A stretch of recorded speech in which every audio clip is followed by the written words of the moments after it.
Nadia a passé des années à lutter contre sa douleur d'avoir donné son bébé à l'adoption. Pourtant, Aaron et elle étaient prêts à agrandir leur famille, ce qui impliquait d'adopter un enfant. Mais à la suite d'un tragique accident de voiture et d'une prise de sang accélérée, Nadia a obtenu des résultats choquants. Nadia a senti tout son corps s'incliner sous l'effet de la tension. La sueur coulait sur son front tandis qu'elle retenait ses cris. Elle ne voulait pas que son père découvre ce qui se passait, sinon il ferait quelque chose au précieux bébé qui exigeait de sortir de son corps. Ses poings s'agrippaient fermement à l'oreiller, comme s'il était sur le point de se briser.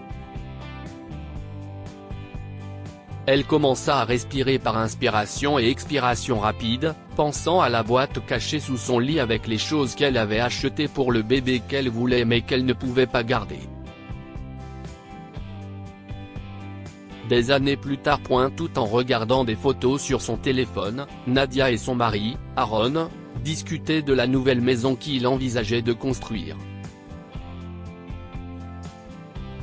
Alors, on est content de la maison ? Avec les rénovations ? demanda-t-il.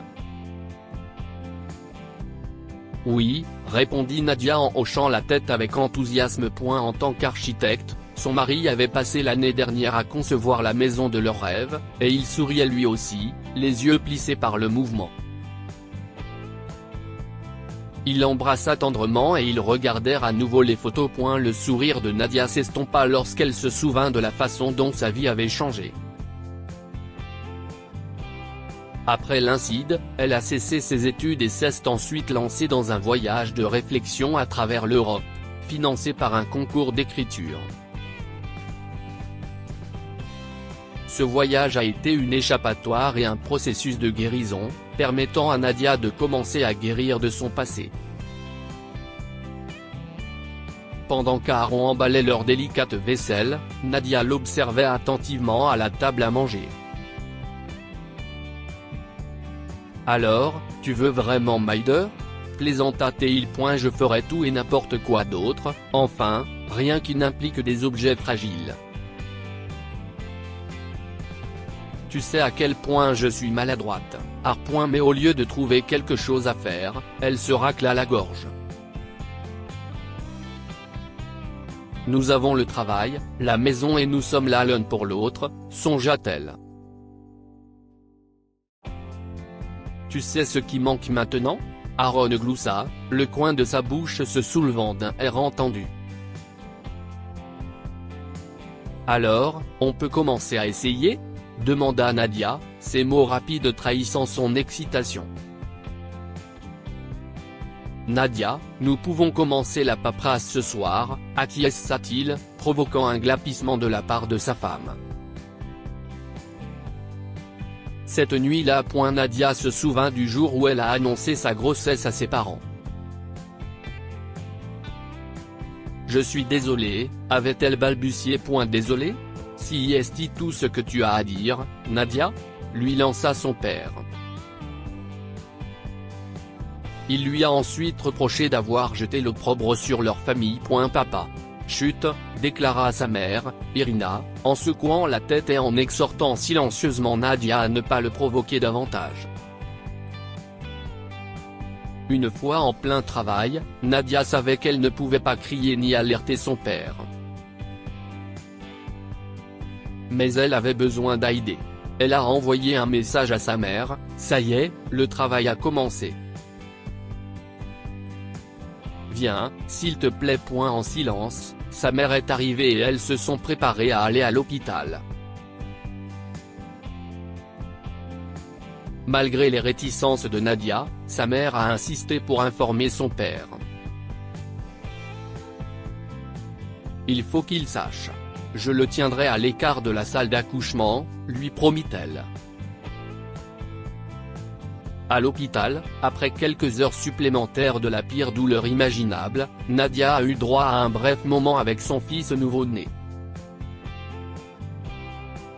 c'était encore plus atroce. 5 minutes, si est tout ce dont nous avons besoin, déclara solennellement sa mère. Tu dois lui dire au revoir. Tu dois embrasser son front et l'envoyer avec des bénédictions. Les larmes commençaient déjà à l'aveugler, mais Nadia s'est concentrée sur son fils pour la première et dernière fois, sachant qu'elle allait devoir l'abandonner. Puis-je lui donner un nom ? Non, dit sa mère en secouant la tête. Cela ne servira à rien. Nadia acquiesça et se contenta d'embrasser à nouveau le bébé. Elle demanda à l'infirmière de l'envelopper dans une couverture marine spéciale avant qu'on ne l'emmène. Je vais voir ce que je peux faire, répondit l'infirmière, avec un sourire doux et complice. Nadia et Aaron se sont installés dans leur nouvelle maison et ont entamé la procédure d'adoption. Nadia avait toujours souhaité avoir des enfants, mais après avoir échoué à concevoir, ils ont demandé l'avis d'un médecin. Et si c'était toi le problème et pas moi ? Avait plaisanté Nadia avec Aaron, qui avait déjà programmé sa visite médicale. Mais le diagnostic d'endométriose de Nadia a été un choc, surtout après avoir révélé sa grossesse à l'adolescence et les difficultés qu'elle a rencontrées. Le médecin était inquiet. Les chances de concevoir semblent minces. Il faut que vous gardiez espoir, mais aussi que vous soyez réaliste. Elle a annoncé la nouvelle à Aaron après son retour à la maison, sachant que son mari ne serait pas opposé à l'idée d'envisager l'adoption pendant qu'il essaierait également des traitements de fertilité. Il a accepté d'emblée, lui tenant la main pour la réconforter. Mais son regard est devenu pensif. Si les traitements deviennent trop lourds, nous les arrêterons et nous nous concentrerons uniquement sur l'adoption. D'accord ? Marché conclu, sourit Nadia, expirant comme si un poids s'était envolé de ses épaules. Quelques mois plus tard, ils ont discuté de la décoration de la chambre de leur futur enfant, mais c'était compliqué parce qu'il était ouvert à l'adoption de n'importe quel enfant, du nouveau-né à l'âge de 16 ans. Ils décidèrent donc d'acheter les choses les plus simples dont tout le monde aurait besoin, comme une commode. Il y a des années, lorsque Nadia est revenue d'Europe, elle a commencé à faire des projets d'avenir, aller à l'université pour étudier la psychologie et devenir conseillère en traumatologie. Et elle a réussi. Après plusieurs années d'expérience, Nadia s'est sentie prête à entrer en contact avec un enfant adopté. Leur assistante sociale, Alice, les a conseillés sur les complexités de l'adoption d'enfants au passé difficile lors de leur premier entretien. Mais Nadia a affirmé avec assurance, « Nous sommes prêts. 2 mois après cette rencontre avec Alice, ils ont reçu un appel au sujet d'un garçon de 13 ans nommé Kai, qui avait été rejeté par un foyer d'accueil en raison de sa passion pour la peinture. » Nadia et Aaron ont été touchés par la profondeur et la résilience de Kai après l'avoir rencontré. Si vous détestez l'odeur de la peinture, il est peut-être temps de partir maintenant, déclara Kai avec hésitation, en remuant ses doigts comme s'il voulait tenir un pinceau en guise de couverture de sécurité. Tu te moques de moi ? Partir maintenant et rater l'occasion d'avoir un artiste dans la famille ? Répondit chaleureusement Nadia, d'une voix un peu plus enjouée. Aaron ajouta, « Ma sœur est également peintre. J'ai grandi avec l'odeur de la peinture. » Alors, ce n'est pas un problème ? demanda Kai, étonné. Sauf si tu peins des requins. Là, nous risquons d'avoir un problème, déclara Nadia. Je ne suis terrifiée. Kai éclata de rire et Nadia réalisa qu'elle voulait le rendre plus heureux. Plus tard, elle demanda à Alice un rendez-vous dans son bureau. Elle voulait en savoir plus sur l'enfant. l'assistante sociale a révélé que le père de Kai était mort d'une crise cardiaque alors qu'il était très jeune, et que sa mère avait été tuée par balle lors d'un cambriolage alors qu'il avait 6 ans. Il est entré et sorti du système d'accueil, expliquait-elle, la voix teintée de tristesse. Il vient d'un passé plein de pertes. Mais cet enfant est incroyable. Il a juste besoin d'une famille. Nadia est entrée dans le studio de tatouage quelques semaines après avoir abandonné son bébé.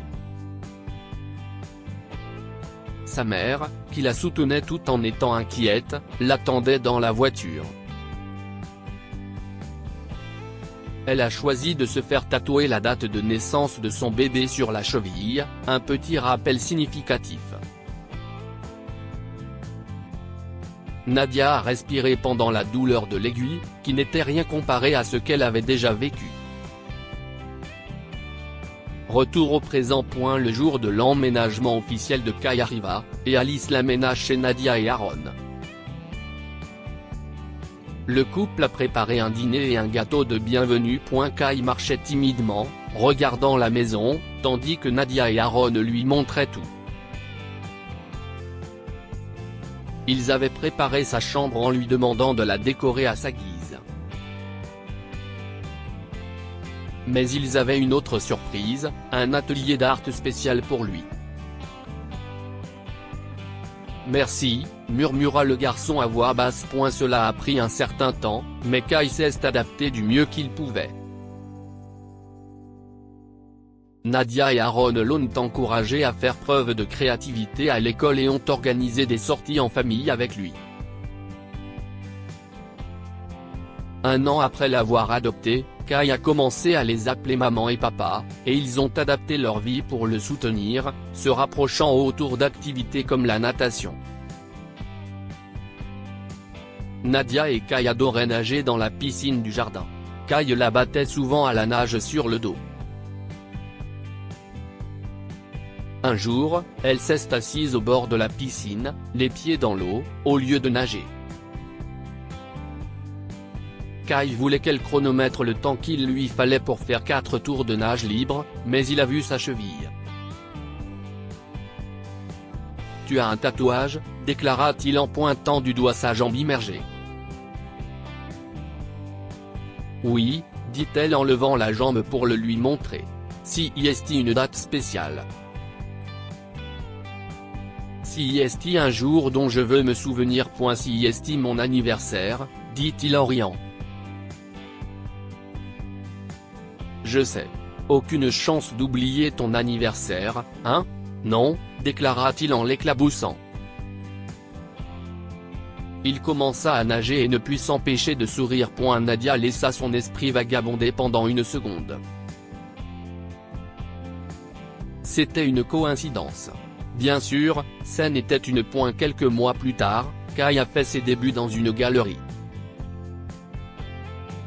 Il s'agissait d'une vitrine pour les jeunes artistes, et Aaron a dû manquer l'événement parce qu'il avait un double rendez-vous avec un client. Mais Nadia y est allée et a fièrement dit à son fils à quel point il était génial. Même Alice est venue le soutenir. Aaron est arrivé avec 1 heure de retard, ce qui les a tous surpris. Allons dîner, déclara-t-il une fois l'événement terminé. Faisons la fête. Kai, qu'est-ce ce que tu veux manger? Tu es sûr? demanda Nadia. Regarde la pluie. Ça a quand même l'air d'aller, maman, dit Kai. Ce n'est qu'une bruine. Ils sont donc allés dans une pizzeria. Un peu plus tard, ils étaient presque rentrés à la maison quand la pluie s'est mise à tomber plus fort. Aaron, on ne devrait pas s'arrêter pour attendre? demanda-t-elle. Garons-nous au centre commercial qui se trouve plus loin. C'est trop dangereux. Oui, approuva-t-il en plissant les yeux sur la route. Mais alors qu'ils s'apprêtaient à tourner, une voiture heurta la chaussée de travers et dérapa vers eux. Si est le côté du véhicule de Kai qui a été le plus touché. À l'hôpital, Kai a été immédiatement opéré. Il souffrait d'un grave traumatisme crânien. Nadia faisait les 100 pas dans le couloir, les vêtements trempés et les pieds nus et froids, tandis qu'Aaron s'effondrait sur le sol, la tête penchée. Une infirmière les a sortis de leur transe silencieuse. Nous avons besoin de plus de sang pour lui. Quel est son groupe sanguin? Et qui est compatible? Notre fils est adopté, dit Aaron en secouant la tête. Nous ne sommes pas sûrs. D'accord, si est très bien. Nous pouvons vous tester tous les deux maintenant et voir si vous êtes compatible ou si vous êtes un donneur universel. Notre stock de sang est critique, et le chirurgien aimerait en avoir plus sous la main au cas où Kai en aurait besoin, insista l'infirmière.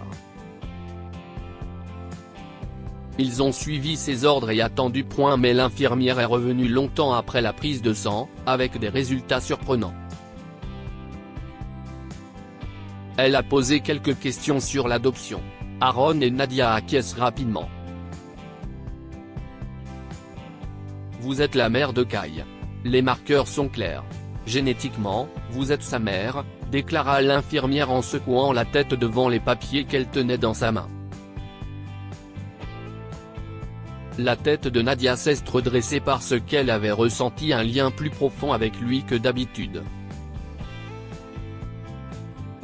Il y avait aussi la coïncidence de sa date de naissance.